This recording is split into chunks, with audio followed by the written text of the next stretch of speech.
ഇന്ന് നമുക്ക് മുരിങ്ങയ്ക്കയും തേങ്ങാപ്പാലും ചേർത്തിട്ടൊരു മീൻ കറി ഉണ്ടാക്കാം. അതിനായിട്ട് ചട്ടി അടുപ്പത്ത് വെക്കാം. ചട്ടി ചൂടായിട്ടുണ്ട്. ഉലുവ വറുക്കാനായിട്ട് നമുക്ക് എണ്ണ ഒഴിക്കാം.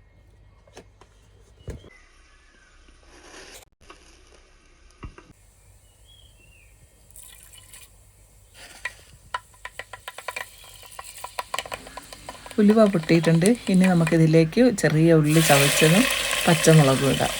ചെറിയ ഉള്ളി ആവശ്യത്തിന് കൂടുകയും കുറയ്ക്കുകയൊക്കെ ചെയ്യും. അധികം മൂക്കണ്ട, പകുതി മൂപ്പായാൽ മതി. അതിലേക്ക് നമുക്ക് കറിവേപ്പില ഇടാം.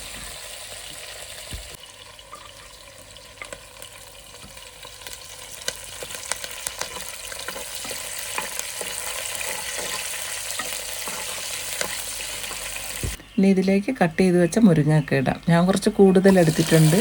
നിങ്ങൾ ആവശ്യത്തിന് യൂസ് ചെയ്താൽ മതി.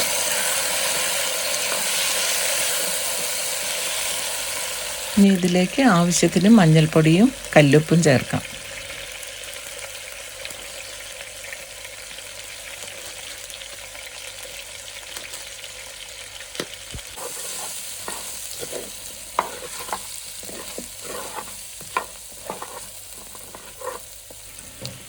ഇനി മുരിങ്ങയ്ക്ക വേകാൻ ആവശ്യത്തിനുള്ള വെള്ളം ഒഴിക്കാം.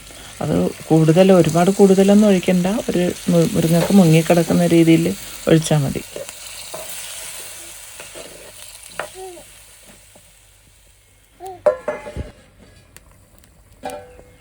ഇനി നമുക്ക് മുരിങ്ങയ്ക്ക വെന്തോന്ന് നോക്കാം. മുരിങ്ങയ്ക്ക വെന്തിട്ടുണ്ട്. ഇനി നമുക്ക് ഇതിനാവശ്യമായിട്ടുള്ള മസാല ഇടാം. അതിനായിട്ട് കുറച്ച് കാശ്മീരി മുളക്, എരിവുള്ള മുളകും കൂടെ ഞാൻ മിക്സാക്കിയാണ് ഇടുന്നത്. നിങ്ങൾക്ക് ഏതാ വേണ്ടതെന്ന് വെച്ചാൽ അതിടാം.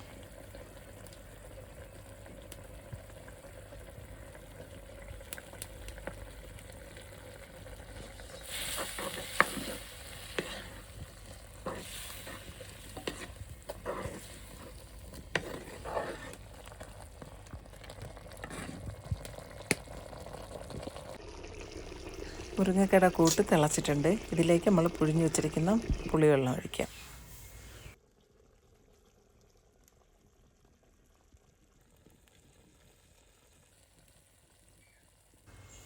ഇതിലേക്ക് ഒരു തേങ്ങയുടെ പാല് പിഴിഞ്ഞ് വെച്ചിട്ടുണ്ടായിരുന്നു. അത് ഇതിലേക്ക് ഒഴിക്കാം.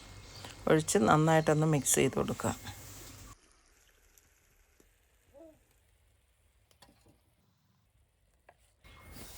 ഇനി നമുക്ക് അടച്ചു വയ്ക്കാം.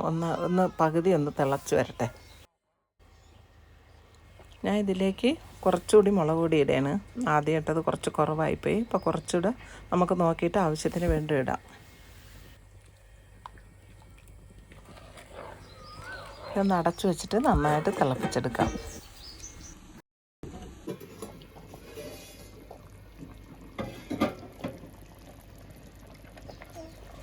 ഇതിപ്പോൾ നന്നായിട്ട് തിളച്ച് വന്നിട്ടുണ്ട്. ഇതിലേക്ക് നമുക്ക് മുറിച്ച് വെച്ചിരിക്കുന്ന മീനിടാം. ഞാനിവിടെ എടുത്തിരിക്കുന്ന തിലോപ്പിയാണ്. നിങ്ങൾക്ക് ഏതാ ഇഷ്ടമുള്ള മീൻ ഉപയോഗിക്കാം. പക്ഷേ ഇതിന് ഏറ്റവും നല്ലത് ചെമ്മീനും അയല, മത്തി ഇതൊക്കെ നല്ല ടേസ്റ്റ് തരുന്നൊരു കറിയായിരിക്കും.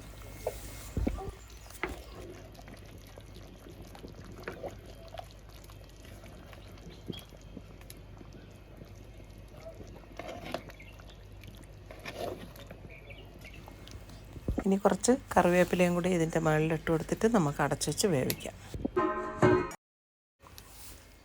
കറി പാകമായിട്ടുണ്ട്. ഇനി നമുക്ക് ഇറക്കി വെക്കാം.